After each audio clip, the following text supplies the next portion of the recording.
ang lahat ng Walmart.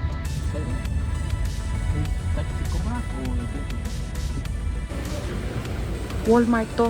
Meron palang Walmart dito sa Mexico. Meron palang Walmart dito. Nakarating tayo dito para mag-shopping ng kaunting grocery. O mga kabayan, tingnan natin kung magkano mga presyo ng mabilihin dito sa Mexico or Mexico. Tingnan natin kung magkano ang presyo ng bilihin nila. Oh. Okay, this is the cheapest place you can buy your souvenirs. Buy it now. How about the Like money? keychain. How about the We money? go to the town for that. Like we go to the down there. Oh, how can we buy here if we don't have the money? Just tell me what you want, and I'll do the money. Okay. I'll be with Daniel. If you want liquor, just let me know. Are you with Daniel? Yes. Okay, ko namin yung pushcart. O naghiwalay kami. Sabi niya, mamimili daw kami dito. Maghiwalay kami at may bibilihin sila. Ako, halos wala naman akong bibilihin dito. Bibit-bitin ko pang pabalik doon sa bahay namin. Ang hirap magbit-bit kayo sa eroplano. Kaya, tignan lang natin ang mga presyo nila. So, mga kabalen, ang conversion po ng Mexican peso or Mexican money ay 3 pesos 3.08. So, 3 piso sa pera natin ang isang Mexican peso. Peso din ang pera nila. Ang tawag sa pera nila, peso, Mexican peso. Yung sa atin, Philippine peso. So, yung isang Mexican peso ay katumbas ng 3 Filipino pesos sa atin. So, magko-convert tayo mga kabalin. Mabuti na lang, walang music dito mga kabayan. Uy, meron silang mga hot. Tignan naman yung mga kabayan. Kahit na peso sila, ang nakalagay sa ano nila, peso din, pero ang sign pala nila, dollar.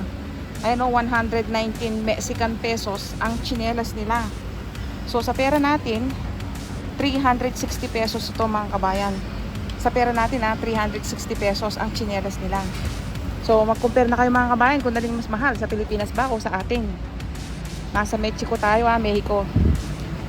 Oh, ito, 69 Mexican pesos.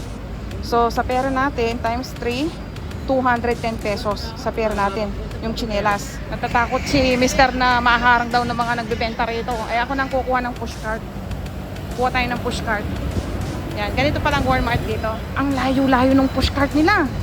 Lalabas pa ako yun, nakahanap tayo ng basket. Ito, pwede na to. Pagtsatsagaan na natin. Nasa ibang bansa tayo, hindi tayo pwedeng mag-arte-arte dito. Bitbitin mo yan. Yan na lang, wala man tayong bibilhin alisin mo na lang. Ilagay mo dyan sa gilid. Yan, ilagay mo dito. Ay, souvenir Ay, ang ganda ng mga souvenir nila Tignan natin kung magkano yung mga souvenir nila. Gustuhan to ni nanay sa Pilipinas Magkalang ang bigat naman to pag dinala mo. Magkano kaya to? 220 pesos. Sa pera natin, 660. Philippine peso, 660 pesos. So sa Canadian dollar, 15 din, almost $16. Kalain mo, 660 pesos itong souvenir nila Pero okay na, maganda rin, kaya lang mabigat dalhin to. Etong lizard nila, souvenir magkano? 60 pesos, Mexican peso. Sa pera natin, 180 pesos. 180 pesos. Para magandang souvenir Bili tayo kahit dalawang souvenir lang. Alam nyo, maganda itong base nila Pero kasi, parang ordinaryo lang to base. Ano to? Magkano ba? 182 pesos. Ba? Almost 600 pesos din siya. May gitna 500 piso sa pera natin. Maliit lang ang bilhin natin. Wala nang paglalagyan sa bahay ko. Mas kilala kasi ang Mexico o Mexico sa mga ganitong design. Ayan. Ibig sabihin, pag nakita mo yung mga bungo ganyan, usually, sign niya na talagang Mexico yan. Pero yung mga ganito, usually, iba Hindi to sa, minsan, kahit ibang bansa, may mga ganun. So, para unique, dapat ganito ang bilhin mo. O kaya mga ganito. Ang hirap pumili sa totoo lang. Pero mas parang gusto ko to. Kaya lang, baka mabasag, no? Pili tayo ng design. Naku. Eto maganda na to, Wala, 220 pesos din yata to, Yung mga to, so sa pera natin, 660 pesos din. Wag na. Souvenir uli. 202 Mexican pesos. Sa pera natin, 600 pesos din mahigit. Ayan, 610 pesos sa pera natin. Eto, bumibili ako usually ng ganito, souvenir, pinandi-display ko sa bahay. Basta't may pinuntahan kaming lugar na masyal kami, souvenir, bumibili ako kahit isang souvenir lang. 21 pesos. So sa pera natin, 63 pesos. Sa kanila, 21 pesos, 21 pesos. Sa pera natin, 63. Kuha tayo ng isa. Uy, bili tayo nito. Ito yung pupuntahan namin bukas. 177 pesos. So almost 600 pesos din sa atin. Mahal din ah. Souvenir. Ayun, may mas mura. Kaya lang walang chichinita. Ito oh. 106 Mexican pesos. Sa pera natin, 320 pesos na siya. Kaya lang mas maganda to. Ito na lang kunin natin. Aabot din siya ng almost 600 pesos sa pera natin. Nagkokolekta kasi ako nito, yung mga ganito, yung globes ba yon? Meron palang mas mura. Ito, 33 pesos lang. Sa pera natin, 100 piso lang oh. Mexico. Oh, ito na lang oh. Cancun. Asan yung chichinita nila? Walang pangalan eh. Ayun. Chichen Itza. Chichen Itza pala ang tawag dun sa pyramid. Kasama yata siya sa 7 or 8 wonders of the world ba yun? Oo.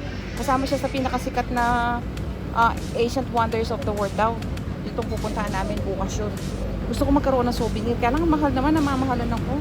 600 pesos versus ito, 100 pesos lang to sa pera natin ha. Ito 600 pesos sa pera natin. Mahal din yung souvenir nila oh. Saan kaya ito mga magnet nila. Kuha tayo ng isang magnet, 30 pesos. So 90 pesos lang sa pera natin. Ito pala oh. Meron din silang ano dito. Ayan. Chichen Itza. Ito na lang kayang bilhin natin. 90 pesos lang sa pera natin. 90 pesos sa pera natin. Yun, ito. Mura lang, maganda pa, magaan pa. Mexico. Ano lang siya? Mga 41 pesos. So 100 pesos. 124 pesos sa pera natin. Mga spices nila oh. Habanero. Mga spices to oh. Vanilla oh. 25 pesos. 25 pesos. So sa pera natin, 75 pesos yung mga spices nila oh. Habanero, vanilla. Ayan oh. Puro mga manganghang. Ayun, may mas maliit. Ito na lang bilhin natin. 22 pesos lang. Oh, 66 pesos sa pera natin. Ito na lang bilhin natin. Mas maliit. Tignan nga natin yung mga duster nila. Ayun. 499 Mexican pesos. So sa pera natin, ano to? 1,500 sa pera natin. Ano siya? Sa pera natin, 1,500 pesos. 1,500 pesos, lampas pa ng ilang piso sa pera natin. Parang mas mahal sila, no? Kasi ano, 1,500 pesos ito sa pera natin eh. Mas mahal sila, no? Yung mga swimsuit nila, ito 299. So sa pera natin, 900 pesos. Mga swimsuit nila, 900 pesos. So yung ano nila, t-shirt nila, 169 pesos. So 450. Almost 500 pesos din sa pera natin. Pag kinonvert mo yung sa Canadian, parang mas mahal pa yung mga t-shirt nila kaysa sa mga t-shirt namin sa Canada. No. Almost ano din siya, almost 500 pesos din sa pera natin, no, mga regular lang na t-shirt. Eh sa atin, ano yan, murang-mura lang yan. Kahit sa amin, nakakabili ako ng magagandang branded na t-shirt na $10 to $15 lang. Para magkasing halaga lang. Ito 349 Mexican pesos sa pera natin. May git na 1,000, almost 1,100 pesos. Bag lang, oh. Parang mas mahal sila, no, mga kabayan. Yung mga bestida nila, ganun din, almost 1,100 pesos. Ayan, oh. Halos pareho lang sa atin, no. Ito naman, ano, 360 pesos, oh, mga regular lang na t-shirt. Almost $10 na to sa Canadian dollar. Pupunta tayo ng grocery. Tignan natin kung magkano yung halaga ng grocery nila.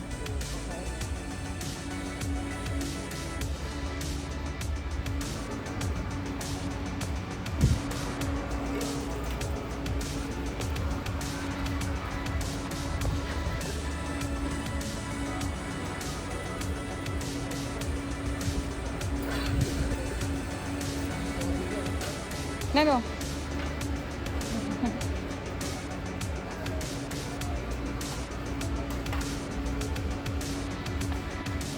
yung shampoo nila sa pera natin Philippine peso 390 pesos. 390 pesos yung mga conditioner nila tsaka shampoo ganito kalaki. Ano siya? 680 ml. 390 pesos mahigit sa pera natin. Ito yung bike nila yung motorsiklo. Ayan, 37,490 Mexican peso. So, i-convert mo yan sa Philippine peso times 3. Sabihin mo ng 38 na lang to. Sabihin mo ng 40. 120. So, mga nasa 115,000 pesos sa pesos, Philippine pesos. 115,000 Philippine pesos. Ganyan yung mga motorbike nila. So, meron din silang mga buy one get one dito. Ayan Head and shoulder. Nakailan ko ng presyo. Walang presyo yung head shoulder nila Pero yung shampoo nila, nagre-range siya sa 300 piso mahigit. 300 to 400 pesos yung mga shampoo nila tsaka conditioner. Hindi ko lang alam yung head and shoulder nila. So, yung Palmolive soap nila, meron pala sila dito. 4 na piraso. Yan, 4 na piraso itong laman nito. Ang halaga niya ay 71 Mexican pesos. So, sa pera natin, 215 pesos sa pera natin. 4 na sabon na siya, Palmolive. Ayan, yung toothpaste nila. Yung 135 ml nila, 62 Mexican pesos. So, sa pera natin, 186 pesos. 186 pesos. Philippine pesos yung 135 ml nilang Colgate. Itong Colgate naman na to, 80 pesos. So, sa pera natin, 240 pesos. Ayun, yung mouthwash nila, 500 ml. Ano siya? Almost 300. Kulang lang siya ng 5 pesos. 295 pesos sa pera natin. 295 Philippine pesos. Yung toothbrush nila, nasa 110 pesos sa pera natin. 2 piraso na ng toothbrush, 110 pesos. Philippine pesos na yun.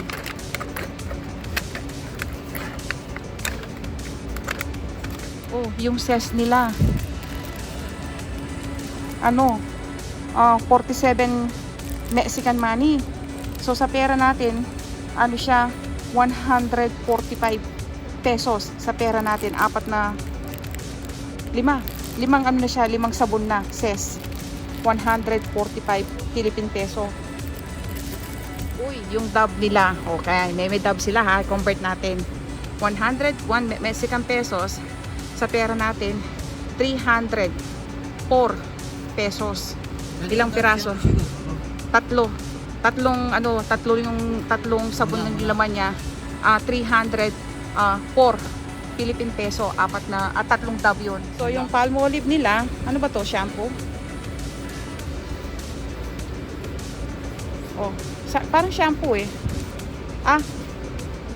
Meron palang Palmolive body wash kung di ako nagkakamali, para siyang body wash, may exfoliating So, ang body wash nila ay nasa 255 pesos, Philippine pesos. 255 pesos sa pera natin ay ito.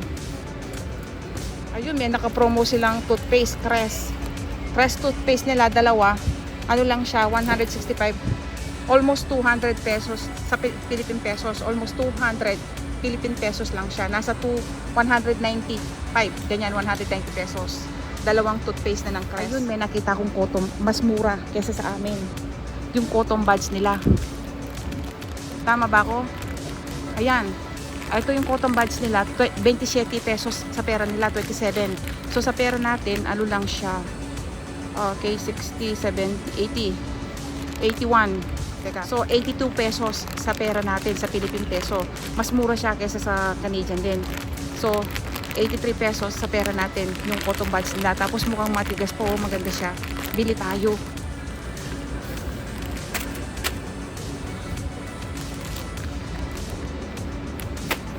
Nakasale yung panty nila 115 pesos na lang kada isa. Sa pera natin yun. Yung napkin nila 300 Philippine peso. Ayan, 300 Philippine peso, 10 piraso. Yung napkin nila, 28 piraso. Almost 300 pesos siya sa pera natin. Yung pangkulay na din ng buhok, halos kamukha lang sa Sa Canada, oh. 330 pesos, Philippine pesos sa pera natin, 330. Halos kasi ng halaga ng sa amin sa Canada. 240 pesos. 240 Philippine pesos yung hairbrush nila. Nainip na yung mister ko, oh. 60 Philippine peso. 60 pesos, Philippine peso. Yung downy nila, oh. 600 ml. Yung mga napkin nila, parang manipis yung manipis na pad, yung protectors lang. Ito, 90 pieces. Ano lang siya, 155 Philippine peso. 155 Philippine peso siya. So, yung Clorox nila, 145 Philippine peso. 145, malaki na siya. Ayan. Almost 4 liters yung Clorox nila. 145 Philippine peso sa pera natin. Ayun, yung almost 5 liters na downy nila ay ano sa pera natin sa Philippine peso 390 pesos. 319 Philippine pesos ang almost 5 liter nilang downy. Ito naman yung 2.6 liter na downy, ano siya, almost 260 pesos sa pera natin. 260 pesos sa pera natin. Hinahanap ko yung bigas nila. Tignan natin kung alin mas mahal, yung bigas nila or bigas sa Pilipinas o bigas sa Canada. Tignan natin. Ito yung mga chichirya nila, oh. 100 pesos, Philippine pesos, 100 Philippine pesos yung chichirya nila. Tignan nga natin kung magkano yung karne nila. Ayun.